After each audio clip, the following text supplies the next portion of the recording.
નમસ્કાર મારા વહાલા ગુજરાતી મિત્રો, જાગો જોગી જાગો ચેનલમાં આપનું સ્વાગત છે। આજે આપણે વાત કરીશું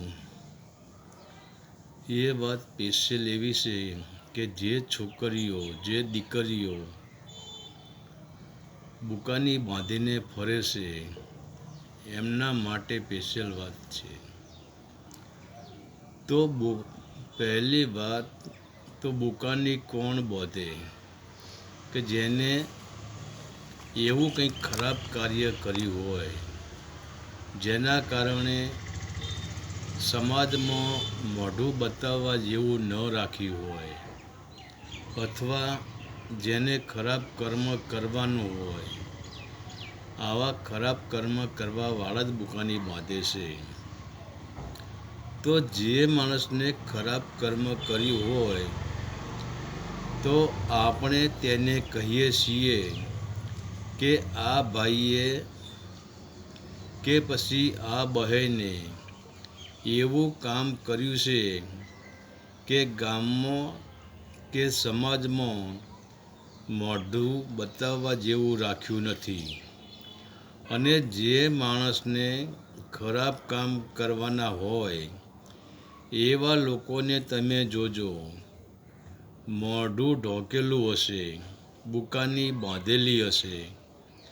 તો આપણામાં એક કહેવત છે કે જેને બુકાની બાંધી હોય તેનો વિશ્વાસ ન કરવો, કેમ કે બુકાની બાંધીને જે ફરતા હોય છે તે બધા જ કાળા કામના કરનારા હોય છે।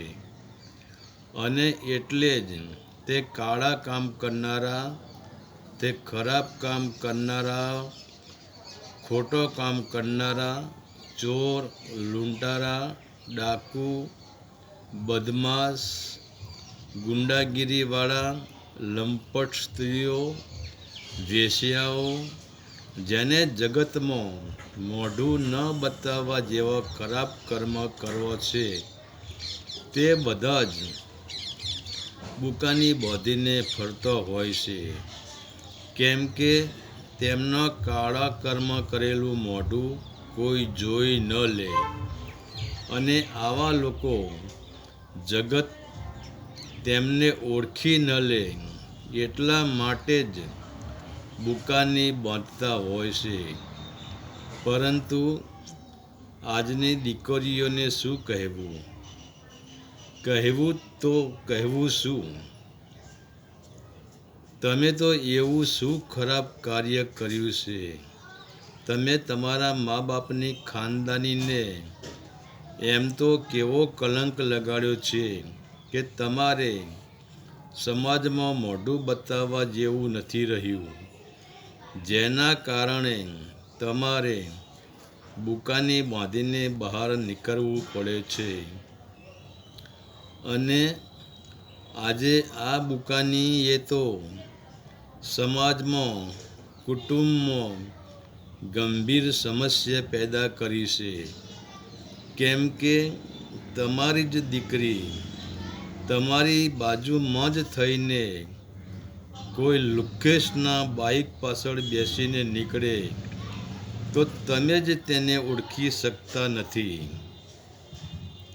આ લુખ્ખેસના બાઇક પાછળ આપણી જ દીકરી બેઠી છે, તો શું આ ભારતની સંસ્કૃતિ છે કે પછી આ ભારતની વિકૃતિ છે? અને સોના જેવી દીકરીઓ બદમાશ લોકો કે જેની આંખમાં પ્રેમ નથી, ફક્ત કામ વાસના જ ભરેલી છે, મોહ જ ભરેલો છે, એવા લોખંડ જેવા, એવા પિત્તળ જેવા છોકરાઓ સાથે આ છોકરીઓ ફરતી હોય છે। તો આવી દીકરીઓને એટલી પણ ખબર નથી પડતી કે હું શુદ્ધ સોનું છું અને આ પિત્તળ છે। તો પિત્તળ સાથે ફરવાથી,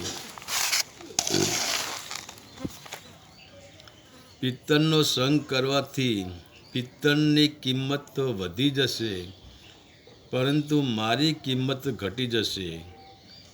અને તમારા મોઢાની સ્કિન સારી રાખવા કે બગાડી દેવી તે તમારા હાથની વાત નથી. તે પરમાત્માના હાથની વાત છે, તે કુદરતના હાથની વાત છે. કારણ બધું જ તેની મરજીથી ચાલી રહ્યું છે. બીજું, ગરમીના કારણે તમારી સ્કિન થોડી બગડી જશે તો વાંધો નહીં આવે, પરંતુ તમારું જીવન બગડી જશે, તમારા જીવનમાં કલંક લાગશે, તો પછી તમારી ચમકેલી સ્કિન શું કામની? કારણ તમે ઉપરથી ઉજળા, પરંતુ જીવનમાં કાળો ડાઘ પડી ગયો છે. જીવન કાળું પડી ગયું છે. તો બુકાની બાંધવી હોય તો મોઢા ઉપર નહીં, પરંતુ જીવન ઉપર બાંધો, કે આપણા જીવનમાં આપણને કલંક ન લાગે, આપણા મા બાપને કલંક ન લાગે, આપણા સમાજને ક્યાંય કલંક ન લાગે, અને આપણા મા બાપને નીચું જોવાનો સમય ન આવે. એ જ સાચી બુકાની છે. હરિ ઓમ તત્સત. આદેશના પ્રણામ.